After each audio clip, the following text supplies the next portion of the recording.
Hello geographers, उत्कर्ष के online platform पर आप सभी का हार्दिक स्वागत है, हार्दिक अभिनंदन है। और जैसा कि कहा गया है, विकल्प बहुत मिलेंगे जीवन में राह भटकाने को, विकल्प बहुत मिलेंगे जीवन में राह भटकाने को, एक संकल्प उत्कर्ष ही काफी है मंजिल पाने को। तो आज हम गहन विस्तारित विश्लेषण करेंगे भूगोल के पाठ्यक्रम से ऐसे महत्वपूर्ण टॉपिक्स का जो बार बार रिपीट हुए हैं अलग अलग परीक्षाओं में। बिल्कुल, तो आज हम बात करेंगे मोस्ट रिपीटेड टॉपिक्स का। मैं आज आपको बताने वाला हूं अध्यायवार, मैं आज आपको बताने वाला हूं कि किस अध्याय से कौन कौन से टॉपिक हैं जो सबसे ज्यादा रिपीट हुए हैं अलग अलग एग्जामिनेशन से। और परीक्षा की दृष्टि से ये जो सेशन है ये अति महत्वपूर्ण होने वाला है। तो आप सभी भूगोल वेताओं को जितने भी हमारे पाठ्यक्रम में अध्याय हैं उनमें से जो अति महत्वपूर्ण मोस्ट रिपीटेड जो टॉपिक्स हैं वो कौन कौन से हैं, इनको जानने के लिए आरंभ से लेकर अंत तक इस गहन विस्तारित विश्लेषण का मूल रूप से अध्ययन करना है और अपनी तैयारी को शानदार बनाना है। तो चलिए बढ़ते हैं आगे। अगर हम बात करें पहले अध्याय की जो है मानव भूगोल के मूलभूत सिद्धांत से, फंडामेंटल्स ऑफ ह्यूमन ज्योग्राफी, पहला अध्याय हमारा है human geography nature and scope. कौन सा है? Human geography nature and scope, मानव भूगोल प्रकृति और विषय क्षेत्र। तो इसमें तीन महत्वपूर्ण बिंदु हैं जो हमेशा रिपीट होते हैं किसी ना किसी रूप में। कभी पूछ लिया जाता है मानव के सर्वशक्तिमान होने को कौन सी विचारधारा द्वारा प्रदर्शित किया जाता है, डोमिनेशन ऑफ नेचर को किसके माध्यम से किया जाता है। तो ये तीन टॉपिक है, एनवायरमेंटल डिटर्मिनिज्म, पर्यावरणीय निश्चयवाद, पॉसिबिलिज्म, संभावनावाद, नियो डिटर्मिनिज्म, नव निश्चयवाद। इनका आपको गहराई से जरूर विश्लेषण कर लेना है। अगर हम द्वितीय अध्याय की बात करें वर्ल्ड पॉपुलेशन, विश्व जनसंख्या वितरण घनत्व और वृद्धि की, तो इसमें तीन टॉपिक हैं जो बार बार पूछे गए हैं और ये है फैक्टर अफेक्टिंग पॉपुलेशन डिस्ट्रीब्यूशन, जनसंख्या वितरण को प्रभावित करने वाले कारक, कंपोनेंट्स ऑफ पॉपुलेशन चेंज जो है सीबीआर, सीडीआर और माइग्रेशन। बिल्कुल बिल्कुल, ये आपको ध्यान में रखना, अशोधित जन्म दर, अशोधित मृत्यु दर और प्रवास। तो ये जनसंख्या परिवर्तन के घटक। और तीसरा अति महत्वपूर्ण जनसांख्यिकी संक्रमण सिद्धांत, डेमोग्राफिक ट्रांजिशन थ्योरी। तीन प्रमुख अवस्थाएं जिनका बार बार हमें परीक्षा में अलग अलग प्रकार से जिक्र देखने को मिलता है। तीसरा महत्वपूर्ण अध्याय ह्यूमन डेवलपमेंट, मानव विकास। और इसमें तीन महत्वपूर्ण बिंदु, तीन महत्वपूर्ण टॉपिक जो बार बार रिपीट हुए हैं, ये है पिलर्स अप्रोचेस जिनको हम मानव विकास के स्तंभ अथवा दृष्टिकोण कहते हैं, उपागम के नाम से भी इनको जाना जाता है। बिल्कुल, HDI versus एचपीआई, human development index and human poverty index, अर्थात मानव विकास सूचकांक एवं मानव गरीबी सूचकांक में मूल रूप से प्रश्न बनते हैं। और जो अंतरराष्ट्रीय तुलनाएं हैं, उच्च मानव विकास वाले देश हैं, मध्यम मानव विकास वाले देश हैं और निम्न मानव विकास वाले देश हैं, इंटरनेशनल कंपैरिजन से मूल रूप से प्रश्न पूछे जाते हैं। बिल्कुल, अगला आप अध्याय देखिए प्राइमरी एक्टिविटीज, प्राथमिक गतिविधियां, प्राथमिक क्रियाएं। और इसमें आपको चार प्रमुख टॉपिक हैं जो मूल रूप से देखने को मिलेंगे। सबसिस्टेंस एग्रीकल्चर जिसे हम जीवन निर्वाह कृषि कहते हैं। बिल्कुल, उसके बाद nomadic and commercial live stock rearing आप देखिए जो हमारी चलवासी पशुपालन है और वाणिज्यिक पशुपालन है। उसके बाद मिक्स्ड एंड प्लांटेशन एग्रीकल्चर, मिश्रित और जो हमारी रोपण कृषि है। कौन सी कृषि है? रोपण कृषि। इससे मूल रूप से प्रश्न पूछे जाते हैं। एंड कोऑपरेटिव एंड कलेक्टिव, सहकारी एवं सामूहिक कृषि, डेनमार्क में कौन सी सफल रही, सोवियत संघ में कौन सी विफल रही। इनसे महत्वपूर्ण प्रश्न हर परीक्षा में पूछे जा चुके हैं। तो इसीलिए तो ये है मोस्ट रिपीटेड टॉपिक्स। अगर हम बात करें सेकेंडरी एक्टिविटीज की, द्वितीय गतिविधियों की, क्रियाओं की, तो सबसे पहले पूछा जाता है कि कौन कौन से फीचर्स हैं मॉडर्न लार्ज स्केल इंडस्ट्री के, भले वो मैकेनाइजेशन हो, ऑटोमेशन हो, टेक्नोलॉजिकल इनोवेशंस हो।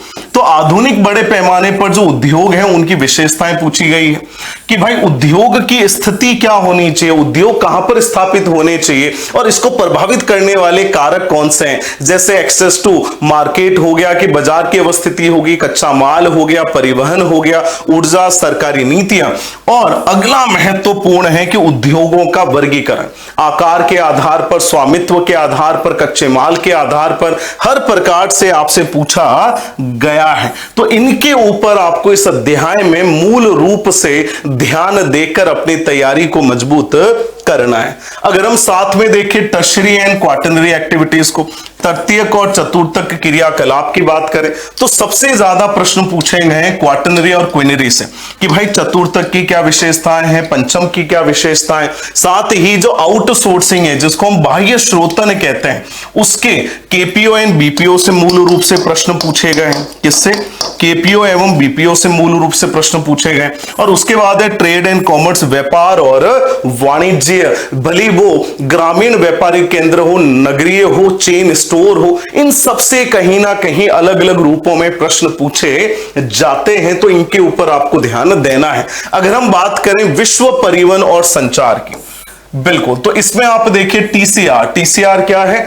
ट्रांस कॉन्टिनेंटल रेलवे भाई साहब, बिल्कुल पार महाद्वीपीय रेल मार्ग। क्या है? पार महाद्वीपीय रेल मार्ग। तो इनको तो आपको जरूर पढ़ना है, बिल्कुल। एक आधा जो आपका पार महाद्वीपीय रेल मार्ग है वो जरूर पूछा जाता है, उसकी विशेषता, कब बना, किन स्थानों को जोड़ता है। और साथ में जो राजमार्ग है, भले अलास्का राजमार्ग हो गया, पान अमेरिकन जो आपका राजमार्ग हो गया, स्टुअर्ट हाईवे हो गया, जरूर पूछा जाता है।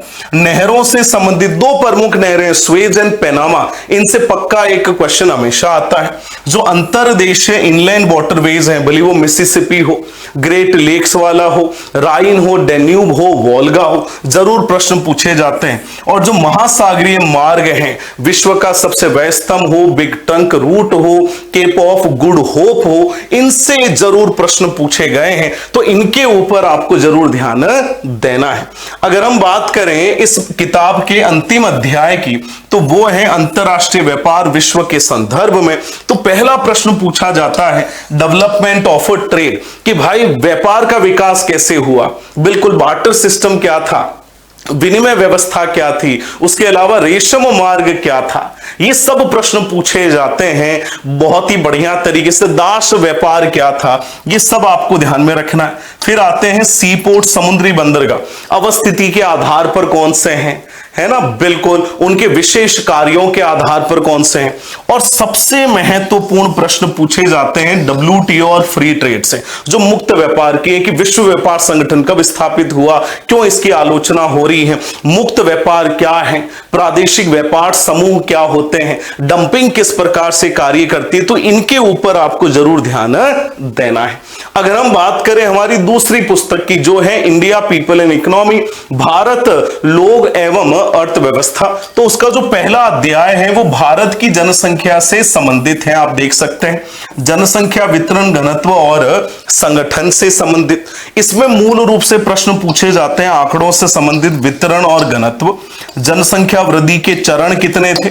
4 इसकी प्रावस्थाएं रही हैं, अगर आपको पता है तो बिल्कुल है या नहीं। 1901 से लेकर वर्तमान तक 4 प्रावस्थाओं में हमने भारत की जनसंख्या को विभाजित किया है। तो distribution, density, phases of population growth, linguistic, भाषाई जो संरचना है उससे मूल रूप से जरूर प्रश्न पूछे जाते हैं। और साथ ही जो ऑक्यूपेशनल कॉम्पोजिशन है, व्यवसायिक संरचना है, ये भी आपको नोट जरूर कर लेना है, बिल्कुल। अगर हम अगले अध्याय की बात करें तो ये मानव अधिवास से संबंधित है, मानव जो सेटलमेंट है उससे संबंधित है। इसमें पहला एक महत्वपूर्ण प्रश्न जरूर पूछा जाता है, ग्रामीण अधिवास के प्रकार कौन कौन से हैं? गुच्छित हैं, अर्धगुच्छित हैं, पल्ली बस्तियां हैं, परिक्षिप्त हैं, इन सबसे महत्वपूर्ण प्रश्न। दूसरा जो प्रकार्यात्मक वर्गीकरण है, फंक्शनल क्लासिफिकेशन है कि भाई खनन नगर कौन से हैं, प्रशासनिक नगर कौन से हैं, छावनी नगर कौन से हैं, बिल्कुल। और तीसरा नगरों का विकास कैसे हुआ है, प्राचीन नगर कौन से हैं, मध्यकालीन कौन से हैं और आधुनिक कौन से हैं, ये जरूर प्रश्न पूछा जाता है।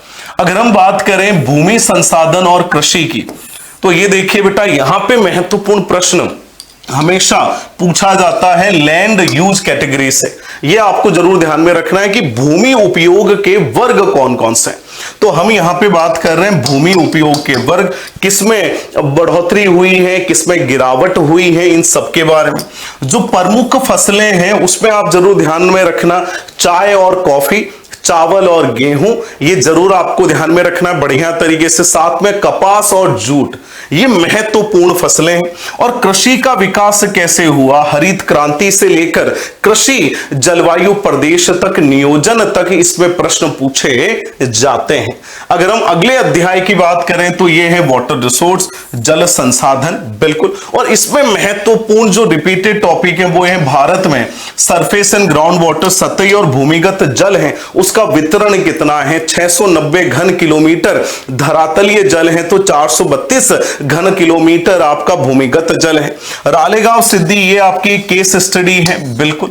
और सीपीसीबी जो सेंट्रल पोल्यूशन कंट्रोल बोर्ड है उसकी जो रिपोर्ट है जिसमें बताया गया कि कौन कौन सी नदियां प्रदूषित हैं, कितने स्टेशनों पर उन्होंने जल गुणवत्ता की जांच करी, और जल नीतियां जितनी भी हैं, जल क्रांति अभियान है, राष्ट्रीय जल नीति है, अटल भूजल योजना है, इन सबसे महत्वपूर्ण प्रश्न आपसे पूछे जाते हैं। तो इनके ऊपर भाई साहब विशेष जरूर ध्यान हमें यहां पर देना है।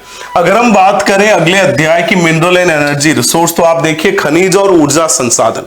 इसमें पहला तो है जो आपकी खनिज पेटियां हैं, जो 3 प्रमुख खनिज पेटियां हैं उनसे संबंधित प्रश्न आवश्यक रूप से देखने को मिलता है।